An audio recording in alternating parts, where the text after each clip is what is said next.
All right, troops, welcome back to the Anvil Power Hour. I know it's been a week. I needed to take a break to square away a couple of personal life admin details, but we're back, we're back. So let's get straight into the nooks and crannies of this. And Chris, how's your last 2 weeks been?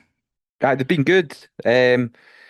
Frustratingly, not much change on the scales. We try to hit that 90 kilos. I thought we would have got there, but a little bit of work stress and that played a bit of that. Not trained as much this week, only been in two or three times, but I've spoken to you about it. We Yeah, know what's going on. So next week we'll hit it hard again. yeah. So yeah, Basically, it's just life, and this is the thing that a it's lot of life. people, like listeners, need to understand is that life takes over, and see when life takes over, just got to let it ride. Yeah. Like just let life sort itself out because it's bet like no change is still progress. hmm This is something that a lot of people when they're dieting need to get their head around. No change is progress Yep. because no change means you might not be feeling like you're progressing, but you're not regressing either. Yeah. No, that's So true. no change is good in especially when you're coming up towards the end of a dieting phase like we are with you, because we're within the last kilo target. Yeah. Like at this point, yeah, no change can sometimes be good and much better than going backwards and stuff like that. hmm But yeah, no, that's definitely true. So like, but when you have weeks like that, it just happens. But you're getting a new program next week, so that'll Yes. mix things up and make things a I'm little bit looking more forward to interesting. that as well. Yeah, and we'll definitely not give you one of the programs we're about to talk later on today about. um, but yeah, so welcome to the podcast, troops. I would humbly ask if you're watching this, like, comment, and subscribe underneath. That'd be super handy for us. And we will get into the topics. I don't have much on my side to talk about. It's been a couple of rough weeks for me, but look at my new layout. That's about as much as I want to talk about. I've had Nice. one good training session yesterday, and that's about the extent of my training for the last 2 weeks because my body got to the stage where every inch of me was felt like concrete and I was just in constant pain. So I was just like that. At that point, I was like, I need a break. And I hmm also needed a mental break. And one of the parts of the mental break I needed, excuse me, was to rearrange my office space to make myself feel better. Um, make it look maybe a tiny bit more presentable. I can't make myself look more presentable, but I can make my my my background more presentable. So let's talk about what we're going to go through today, and then we'll get into our first topic, the strongman topic. So, our topics today is are you a full kit wanker and cookie car programs. So, without further ado, let's get into the strongman section. All right, welcome back, troops. We are going to talk about kit and how, in my opinion, I'm going to open up here with just a straight shot, is that one of the biggest barriers of entry right now is people's idea on what kit that they need, or more specifically, that people think that they need all the kit in the world to actually compete, which is just wrong. So, Chris, what's your initial thoughts on this subject before we start to deep dive it? I completely agree with you. And being someone back in 2018 that was new to the sport, I believed that you needed all the kit as well. And I know myself that training, I would chuck every sleeve, every wrap, everything that was in my bag on my body, even for my warm-ups. And same with comp day as well. Everything would get chucked on. But that was because I didn't have any direction when I first started. So I will hold my hands up and admit I was a full kit wanker. Um, I'm not as bad anymore. I do drop the sleeves, drop the neoprene shorts, etc. You don't need to look like a fucking Power Ranger when you're training, in my opinion. Um, yeah, you get a benefit without sleeves, without wraps as well. I get it. You've been training a long time. People have injuries, niggles. There is a place for them. Um, but I think, especially when you're warming up, you don't need to chuck every sleeve and everything you have on. When you get to your working sets, it's maybe slightly different. Um, but I don't know, let's say you're working up to a 250 kilo for reps on deadlift. As soon as you start at 60 kilos, if that's your warm up weight, you didn't need to have a belt on.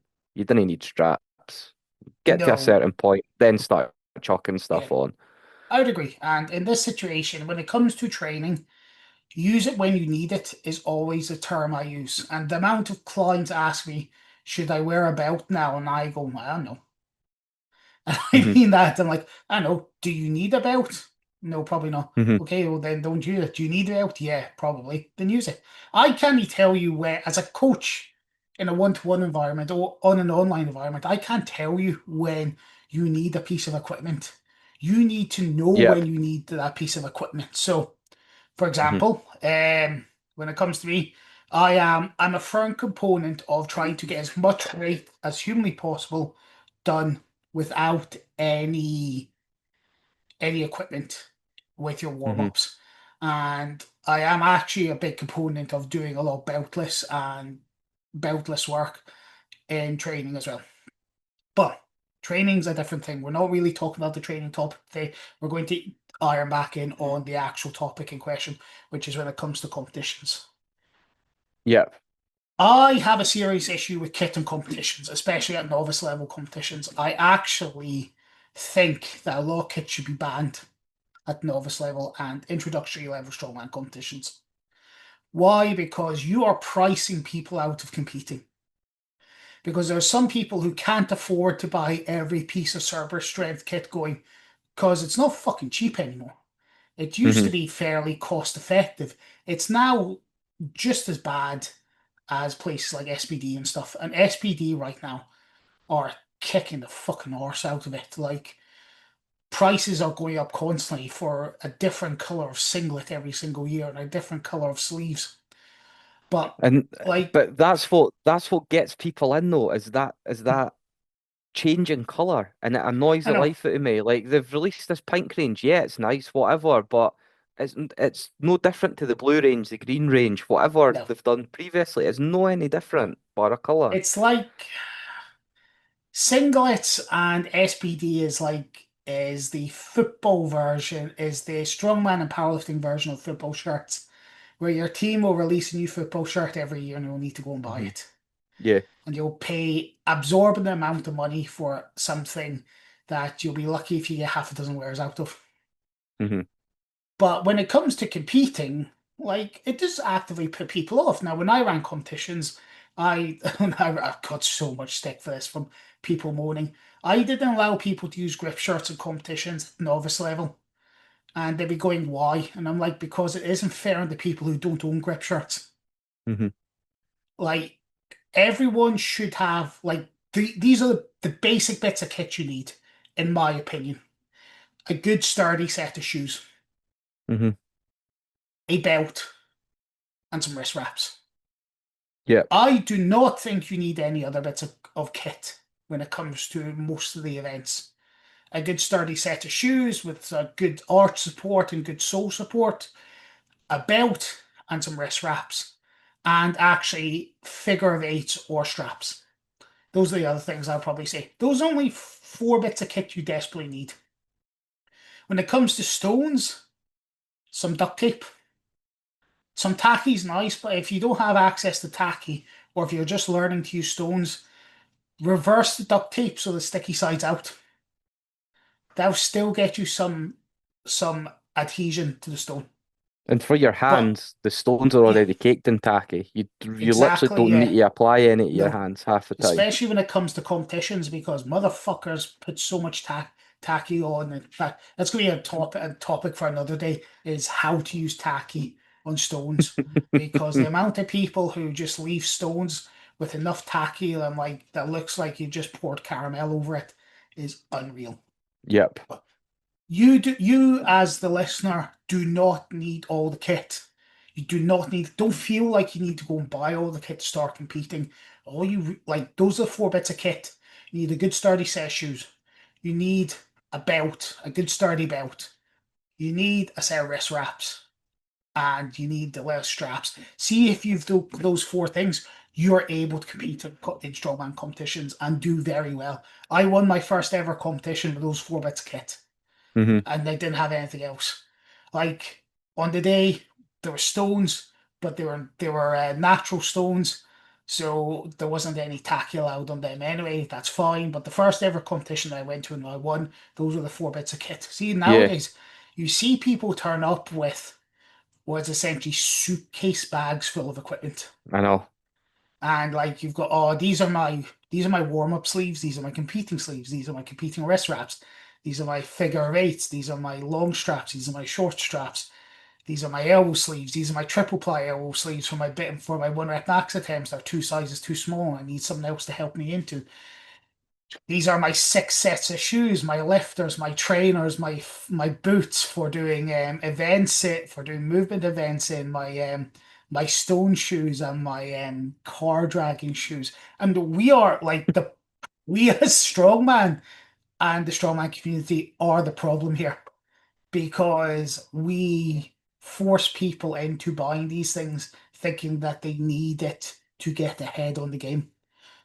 I owned a set of lifting shoes. I owned a set of climbing shoes for doing truck drags when I done the truck drag, and yeah, it's really handy. It made life a lot easier, but it was, I think, 90 quid of money that I've got three use out of three times, and now they're too Hmm. small. So Yeah. like we need to stop, not so much stop putting these competitions in, but we need to start restricting things. And I think when it comes to event organizers need to make things more accessible for guys, especially at grassroots. At grassroots, minimize the amount of kit that you're allowed to use on the day. So people feel like they're not going to be kitted out. So, But I um, think that also comes into the individual as well though, because you look at strongman competitions, right? Whether it's novice, inters, whatever, and you look at the events, and every event suits everything you've just listed that you need. You know what I yeah, mean? And it's people choosing to go and buy this stuff. Like you don't need a grip shot. A grip shot actually hampered me because the log would get stuck in the yeah, rotation. I didn't like mhm, a grip shot. I ditched it. Um, yeah, I wear elbow sleeves, but for me, I know I get that little extra pop. I don't uh, need them. I could compete and train without them. yeah, Um, but there is other bits that you see coming out now. Like I think I've seen grip shorts, like shorts that are yeah, adhesive at the front. Why? Why would you need them? yeah. I know, but the sad thing is these are being produced by places like Cerberus, Hmm. and they're being given to their athletes, and their athletes are being told you must promote these and Hmm. you must provide a good review. This is why I don't like a lot of the This is what I'll never get sponsored, so I don't have to worry about this. I fucking hate the sponsorship program in strongman and powerlifting because it actually isn't a sponsorship program. You can't say in it's not about being constructive about the feedback. They just want you to wear it and say it's good. Hmm. Whereas the amount of people that I've literally, and Rihanna Lovelace was a really good example of this one, when she turned around and went, I was told that I couldn't wear the kit that I like to use because I must wear the SPD stuff at competitions. And then I just decided to pull out of that competition. And hats off to her. Hats off to her for actually just sticking to her guns and going, it's not worth the stuff she's used to. Like when you're getting this stuff given to you on the day or the day before competition, none of it's fucking broken in. It's fucking. Why would you Yeah, you choose can't that do over that. stuff? Yeah. Yeah. Why would you choose stuff like that over your own actual stuff that you've worked with and you know? Because you'll learn how to use your belt to your benefits. But if you get a brand new belt the day before, you are fucked. That being said, Hmm. if you're think about buying a new belt ahead, make sure it's after your competition rather than before it, because breaking that motherfucker in before you do it won't be fun. But Hmm. yeah, when it comes to this kind of stuff, really just don't worry about it. Like honestly, don't worry about it. Like there'll be people turning up that look like Captain Kitman, and that's fine. Like they'll turn up in all the fucking swag. And if they do that, that's fine. But if they've not learned to use that equipment, by God, are they going to be in for a rough time? Like you Hmm. said, a grip shirt is not fun to use until you've learned to use it correctly.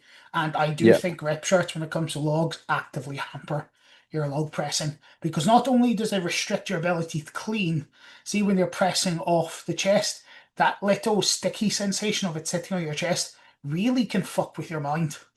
It's Hmm. more of a psychosomatic response rather than an actual like physical like impediment response. If you get me, that sort of thought of, oh, it feels stuck to my chest because it's stuck to the grip shirt. Like that will throw you off big lifts and stuff like Hmm. that. So grip shirts, I think, are, in my opinion, they're one of the worst bits of kit out there. Um, if you're a powerlift, I know this is the strongman section, but we are going to talk about powerlifting in this point as well.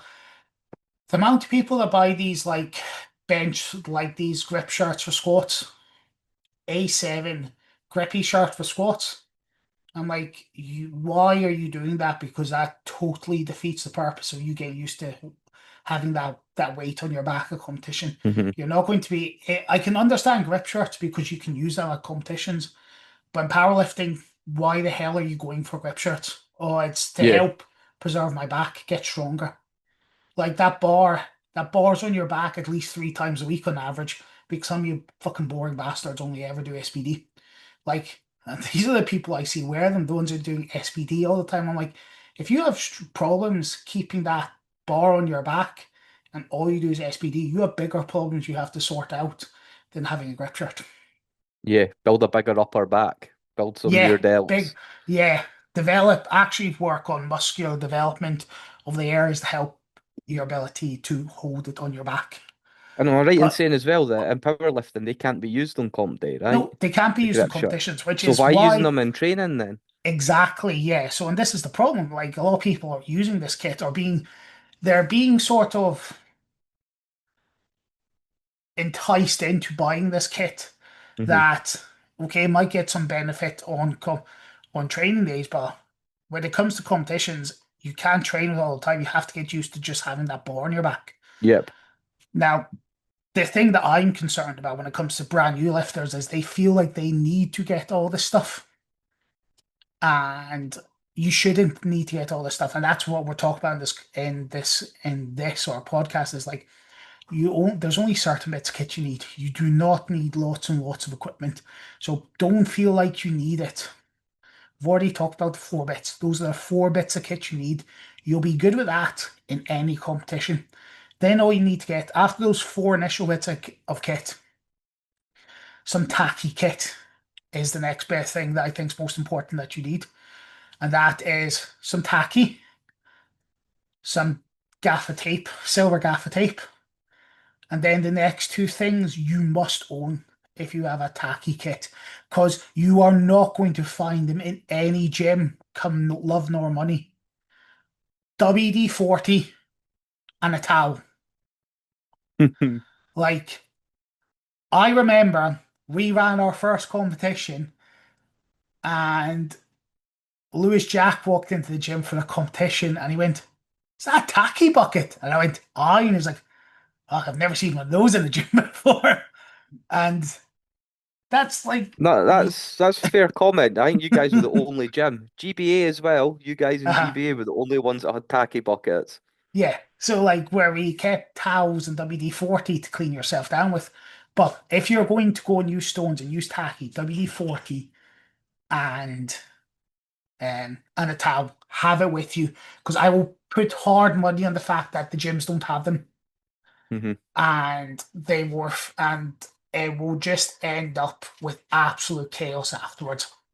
So that's the next bit kit you need. After that, yeah, start looking at maybe wrist wraps. No, looking at elbow sleeves, knee sleeves, and figure 8s. That's like the next batch of kit I think becomes quite beneficial. But see, after you have those 3 batches of kit, I actually don't think you need much else. Nah.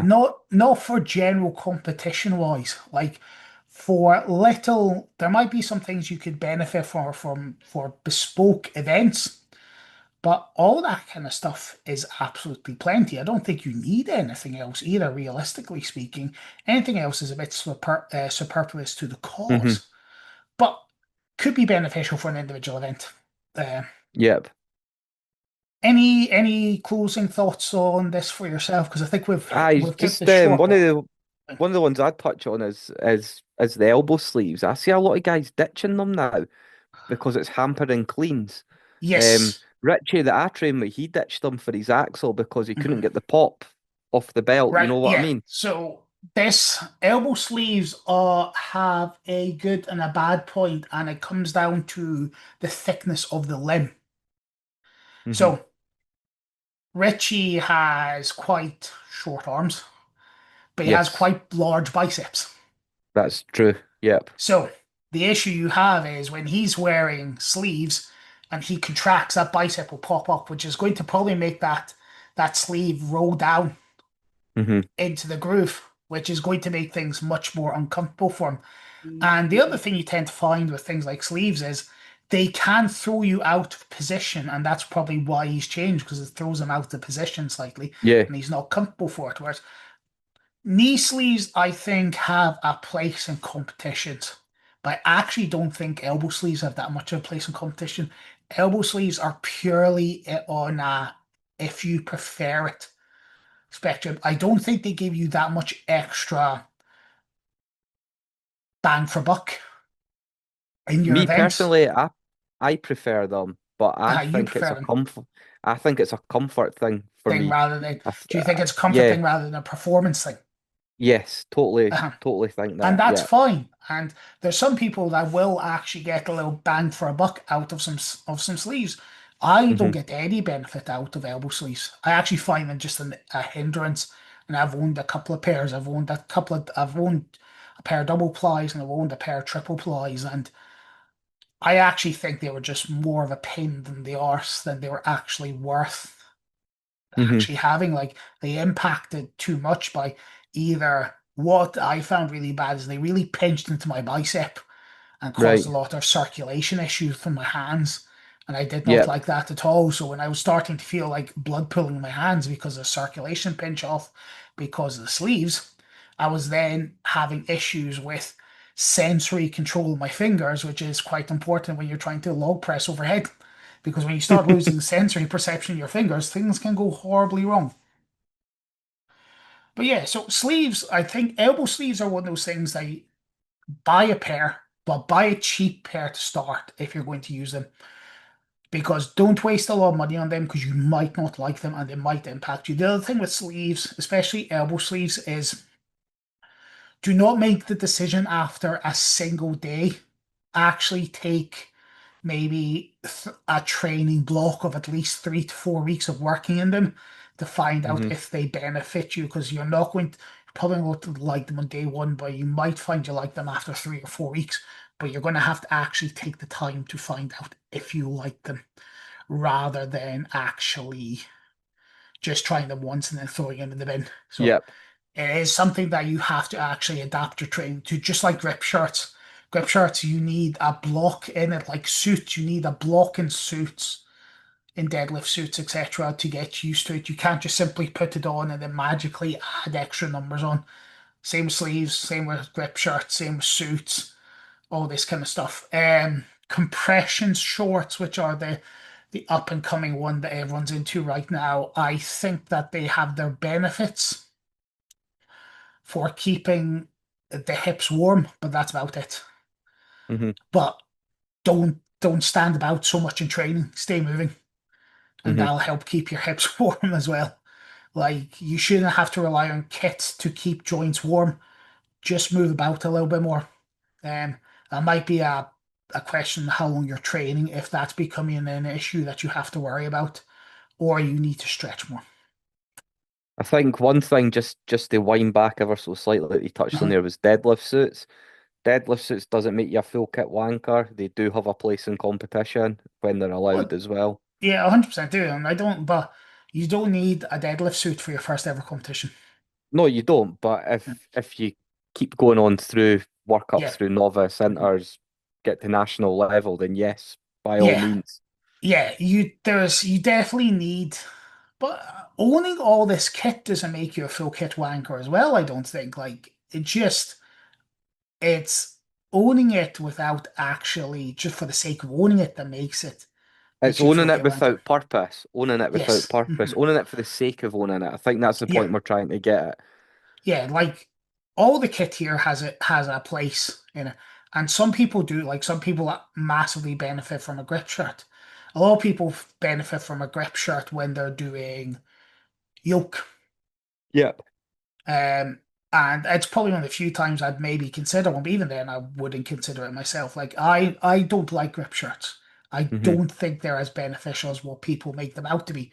But that being said, some people will like them, and that's fine. Like, let's not yuck anyone else's yum. I don't have an issue with it. And then the standard one that I get whenever I was running competitions, I'm like, you're not allowed these bits of kit. Or you're gonna ban steroids as well. I don't know if someone's on steroids, but I know if someone turns up in a grip shirt. And it was one of those things that I used to get like people like, oh, are you gonna ban steroids? I'm like, I don't know if people are on steroids or not. That's the honest answer. However, I have seen people get put off by competitions because they feel like they do not have all the equipment. And that is actually a big barrier, in my opinion, to people entering strongman competitions, is the thought that they need to have all this kit to actually start when they don't. It's my it's my pet peeve with powerlifting as well, is to get into powerlifting, you have to own a singlet, a shirt, and you can probably get away without much else, but you're very much driven to get the singlet, the t-shirt, the knee sleeves, the wrist wraps, and the lifters. And people will go, oh, you need that stuff before you should even consider start competing. No, you just need the singlet. A singlet and a £3 t-shirt that meets the criteria, and a set of deadlift socks. And if you can't find deadlift socks, a set of post socks. But that's all you need. Hmm. What, like, we don't need it. And coaches need to stop telling people to buy all this shit straight away. You're telling people to buy this shit for a sport they might not even like, which Hmm. is madness. Just go and compete. See Yeah. if you actually enjoy it. And if you actually enjoy it, then invest in it. Be like me buying all these boxes of Warhammer behind me and then going, I don't actually like Warhammer. I just bought them and then decided that I didn't like them. Like, it's the exact same as all the shite behind me on the wall. Like, once you're interested in something, crack on, get the kit that you think you need. Yeah. But don't feel like you need to buy it to start off. Start with But I one of can those almost boxes. but I can almost guarantee you're training at a gym as well with people who own all the kit. Yeah, Try it, test it, yeah. borrow Mhm. your training partner's kit, see how it feels. Yeah, just don't borrow the shoes because that's a bit creepy. Yeah, and maybe not the knee sleeves either because they can Yeah, because stink a they bit, but probably haven't been washed, which could is not tell you the just last time cringy. mine's were washed. Yeah, mine's are Exactly. horrible, and Yeah, mine's are yeah. horrible. It's chemical warfare. Like that should like knee sleeves should be smelly sleeves should be put under the Geneva Convention Act next to count like mustard gas and all the and Cyclone B. I'm taking that as a personal attack on me there because mine's are honking. I mean, I'm fairly sure that most posts I put up about gym kit has something about stinky knee sleeves in it and how you Yeah. shouldn't be gassing your fellow gym members with them. All right, we'll wrap up the conversation on this one here, and we'll be back in a few seconds and let's talk about cookie cutter programs. So we'll catch you in a few. Okay, welcome back, troops. Let's talk about cookie cutter programs. I hate cookie cutter programs. If you have spent any time on my social media, you will see that I despise cookie cutter programs. But what are cookie cutter programs? They are what I like to refer to as the lazy coach's approach. So when you start with a coach, you'll get a program. Now, that program should be built for you. Sadly, there are coaches out there that will give every single client the exact same program. And it's a problem. And it's a problem because it just proves that your coach does not actually give a fuck about you as a person. All they care about is the money that you're giving them. Because there so many times cookie cutter programs do not come to take in people's individual needs Hmm. because they aren't designed for them. I'll tell you who the cookie cutter program probably is designed for. It's designed for the coach. It's the program that the coach uses and then feeds out to his clients, and they all do the same thing. Hmm. And if you're all doing the same thing, that's bad coaching. Because I'll tell you right now, me and Chris do not look anything alike. So therefore, we should not be training in a similar pattern. Chris hasn't had many injuries. I've had two torn biceps. I've had concussion injuries. I've had trauma injuries. Like all these things I have to take into consideration for when I plan my own training that I don't have to take into consideration when I plan Chris's training. Um, Chris But is training. Well, that was a conversation we had before this call, is for yeah. my next block of training. Uh-huh. Now, I know we do this before we start every block. We take into consideration likes, dislikes, Mhm. body parts we want to work on. It's conversations that we have, so you can tailor my program to me, what's going to suit me, how I move, how I operate, and that's how it should be done. It shouldn't just be a copy paste job of Yeah, no, exactly. You're right. And let's use Cat as an example because Cat's someone that we can very easily work with in this situation. Cat started with me with a done and back. yes. She had worked through four coaches prior to me, and none of them could fix the problem with her back. Within 6 months, we had addressed the problem, and now I've been coaching Cat for over 2 years, and we haven't had a single bit of pain in our back in a year and a half. Nope. And added 20 kilos on her deadlift PB at the Yeah, same yeah, time. yeah, and brought her deadlift PB up to 190. But her programming for her back was very much based around her glute work because what I identified was that there was an issue with her glutes. Her glutes were Hmm. underactive in the overall performance. I hate the term not working or not getting involved because it's physically impossible for them not to get involved. They were just not as efficient and strong as the other muscle groups in their body. Excuse me. So in this situation, like if I was giving everyone the same program, her problem would not be fixed.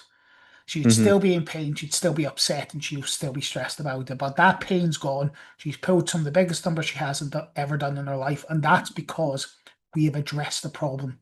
And that's why, like, that's how systems work. Now, one thing that you often sometimes can mix things up is things like West Side barbell style methods and cookie cutter programs. This is the biggest sort of like cross-reference problem that we tend to see because the coaches who tend to use cookie cutter programs like to hide them behind their methods. And they're like, oh, this is my method and it works for all my clients. Mm. And then you, okay, right. So then let's talk about methods and how to tell the difference between a cookie cutter program and a method. So the method system tends to have everyone doing a core similar system. So like conjugate in the way of their speed rep and heavy rep days and their different sort of systems in place for that, which is fine. But what you tend to find after the core exercises, which will all look the same across programming, so everyone might have speed squats with heavy deadlifts or dynamic their dynamic work wrapped in with a bit of power work, etc. So these things will be set up in certain ways, but then we look at the accessory work afterwards. So if someone is collapsing in their squat in a method, that person will probably be given something like good mornings or banded squats to try and work on developing the core strength to keep them upright. Whereas if someone's failing a bench, that person may be given more tricep work or more directed chest work to address that issue. Whereas if you're going in and you're doing heavy squats, speed deadlifts, um, and then leg extension, leg curl, and every Hmm. single person in your group's doing the exact same thing. That's not a that's not a method. That's a cookie cutter program. And then if the next day you go in and they're doing bench, some form of shoulder press, and then maybe some tricep work, that's not a method. Again, it's a cookie cutter program. how to Hmm. tell the difference between a cookie cutter program compared to everything else. So what I want you to do is open up all your previous programs from your coaches and start looking for patterns. So the easiest pattern to look for is reoccurring programs. So what you'll find with cookie cutter programs is coaches might have three or four of them, and then after 3 or 4 cycles, you'll see your original programming pop back up, exercise for exercise. And that's your first combat indicator of a cookie cutter program because they're the exact same. Yep. Excuse me. Now, don't get me wrong, I definitely build programs that follow the same method and the same order of exercise because there's only so many ways you can train. So like I always start with big complex exercises at the start, bringing them down to smaller exercises at the end that are less of a risk. So you'll get those systems throughout the program. That's fine. But if you're programming, say you're on program 4, but it looks suspiciously like program 1, you're probably in a cookie cutter program. Program 2 looks exactly like program 5. You're 100% on a cutter program, and your coach is just recycling those programs and giving you a brand new. The other one is if it's written up on a wall somewhere. See, if you walk into a gym, your workout's up on the wall. That's a cookie cutter program because every single person's doing the exact same thing. And Hmm. if there's no sort of like if you're doing, and then if there's no explanation of regressions or progressions for people, it's 100% a cookie cutter program. Um, Hmm. so that's another thing to be aware of. I'm gonna open up and say it. I am working. My client Luke left me back in October to work with Tom Stokeman. He came back to me 2 months later because he had received cookie cutter programming. And how he knew it was cookie cutter programming because to the one of the programs he got sent through literally said bicep exercise here, tricep exercise here. And then he hadn't even bothered actually filming the exercises. He just sent a program with a few exercises at the top, and then the rest of it looked the exact same. And then he compared that to one of his previous programs from him, and ironically enough, looked the exact same. And this was someone who's supposed to be getting ready for a strongman competition. You're like, these are where the problems lie in it, and cookie cutter programs are lazy. They're just lazy. People are lazy when they do them. It's Hmm. just to make your coach's life slightly easier. I'm a firm believer that if your coach does cookie cutter programs, he does not give a flying fuck about you as a person, and he only cares about the money that you bring in. And that's a shit coach. Shit coaches use cookie cutter programs. I don't know a single coach that is worth their salt that actually does cookie cutter programs. They're just they're just no they don't benefit anyone in the Hmm. slightest, except for the original person it was designed to work for, which is probably the coach. So, any thoughts for yourself? Because I know I've done a lot of the talking here. Yeah, just one thing I was going to touch on and revert back to your previous point was how you program, right? Uh-huh. Now, what I see is obviously like I train with fellow Team Anvil members, right? Yeah. And I can see crossovers with certain exercises in our Mhm. programs, but that's when you're prepping people for comps. Like I'm Uh-huh. trying to neutral grip dumbbell press, right? That's got to crossover with people with log. Yep. Rear delt flies, that's to get stabilization working, and Mhm. hammering triceps and biceps is to get stronger arms and to prevent injury. Yeah. That's not cookie cutter. That's you putting in the Yeah. exercises you know is going to benefit their main lift. You know Yeah. what I mean? But let me ask you a question, because like you said, you on average, train with at least two of my clients Yeah, most times. How many times does your programming look the exact same day to day? never, never, Never. never. Hang on a second. I'm going to go and murder my dog.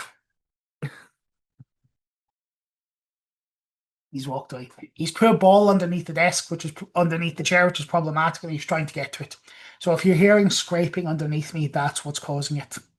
Um, but yeah, like that's what I mean. Like how many times I actually made your programs look the same, and I don't You don't, because never at all.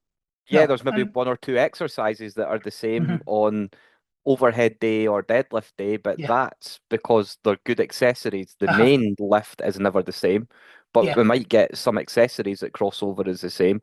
yeah, But but that's because you know how those accessories work, how they're mhm, going to mhm, make the main lift better. Yeah, but and when it comes to this, how I build a programming for people is I will initially have a chat with the client. I will during the assessment and the onboarding phase, I specifically ask for people's likes, dislikes, and what they love to have in the program because these Hmm. are super useful things. Because even though I'm doing weight loss stuff, I like log. I love doing log. So I always try and make sure I include log in my programming. You are, as much as we're focused on weight loss right now, you still enjoy your strongman stuff. So we make sure Of that we course I have do. some, we make sure you still have some strongman stuff in there because Hmm. that you enjoy it. We Yeah, then know and one what, for me as well that you hate that I can't get away from is, and it's back to my powerlifting days, is I still love flat bench. And I do uh, ask for that every now and again as well yeah, because it's nice to yeah. throw bench Whereas in. does the carryover to strongman have any much benefit? Some benefit in triceps, but other than Hmm. that, I don't think so. Does overhead pressing have much more crossover to bench press? Yes, 100% think so because Yeah. bigger shoulders will make a better bench. But does it have much crossover to muscle development? It's less effective. There are better exercises out there, but I've always included in the program when you've asked for it. Why? Because you want it. Yep. And like Exactly. what like what's the harm in having one exercise that you actually really want to do and like and do for a change? There's no harm in that whatsoever. So when we come to programming, like after the conversation, I go away and build your programming. I make sure we build it in a system. So Hmm. wherever the exercise, wherever the main goal is this the first target around building the exercise, the programming. So let's use strongman for example right now. In fact, no, let's use some. Yeah, let's use strongman for an example. I'm going to talk through everything in a rapid fire succession. We'll keep it nice and quick.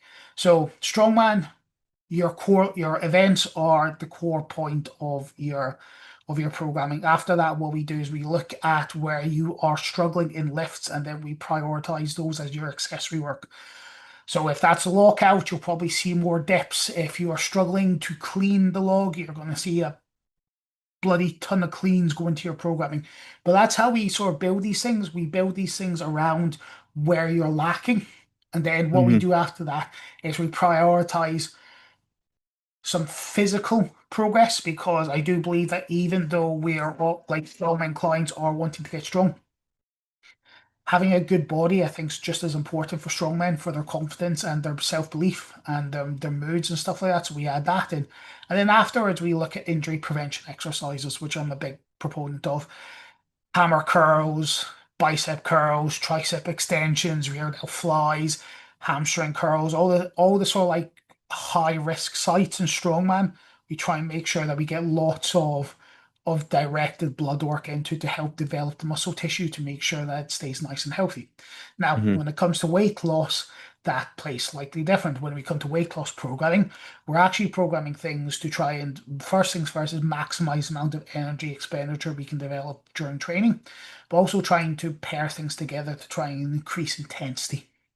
So we tend to see a lot more supersets in the weight loss programming because we may be under more time constraints. We tend to look at higher rep ranges. Then what we tend to do is we look at body parts that we feel are lagging behind and we try and bring them up. And then Hmm. that's how we do that sort of thing. And when it comes to powerlifting training, we know the three lifts every single time is going to be squat, bench, and deadlift. There is going to be no give in those are your core lifts. So it's the easiest thing to programming for. Powerlifting is without doubt the easiest thing for people to program for correctly. What we do is we get your lift videos of your big lifts. We see where your problems are. We program your accessories around your problems. We programming supporting exercises about building on those weak points. And then we create the circle. And then when it comes to the next competition, we get the videos back and we look at your top lifts again. And then we see where the new strength gaps are. If we plug them and then we fix them and then we go around in the circles. Programs should never be the same because the same program bleh, the same problem shouldn't repeatedly occur. It does. No, and I think a good example of that, sorry, just to interject, is Yeah. Jamie Young, for example. You've clearly identified there's a slight issue with his lockout, and Mhm. he's had block pulls in his program to try and Yes. assist with that, Uh-huh. which I noticed this week as well. Yeah, so this is his first week of his new training block, and we identified that he said himself he's been struggling with the lockout. So what we Hmm. immediately did is right. So he was due a new program. During the feedback session, we identified that lockout was a problem. So in this block, he's got block pulls to work on lockout stuff, and he's going to also potentially have some heavy rack pulls pulled in soon, and some heavy holds. So he can really work on staying like holding that position in the lockout, get used to the weight in his hand. So these things will come in. I don't throw every single tool at the shed at the one time. I'll use the tools that I think are most beneficial, and then I'll work down the order of what I think's important. So what I think right now benefit him most is heavy block pulls. Hmm. After that, it'll be lockout rack pulls, but I don't think those will be as beneficial as heavy block pulls. Um, Hmm. after that, holds, but the holds are more about trying to prep the central nervous system and getting used to that low bearing rather than actually Yeah. trying to make him better at locking out. So these are things that you need to take into equation when you're planning this sort of stuff. But yeah, so that's kind of the cookie cutter topic covered. Like I said, if your coach is doing cookie car programs, just fucking bend them because they are not worth the money that you're investing in yourself. You are better than cookie car programs. Like you are better. You deserve a coach that will actually prioritize putting you first and not their wallet first. So, anything else you'd like to add to wrap up that topic? Nah, just I think you've touched on everything there, and as I previously said before this call, we sat and spoke about my next block, and we'll Yeah. sit down later this week and we'll discuss Yeah, it. so on Wednesday, which will be the Wednesday before this releases, me and Chris, well, actually be the Friday, we're going to do this because you've got a day off.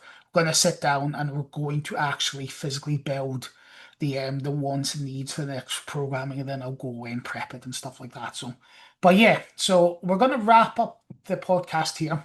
Thank you very much for listening. If you've got any questions, please feel free to ask, drop us a message on our social media or stick it in the comments below. Again, if you could like and subscribe, that'd be super beneficial. And until next week, we'll catch you later. Enjoy your week's troop. Goodbye. Thank you.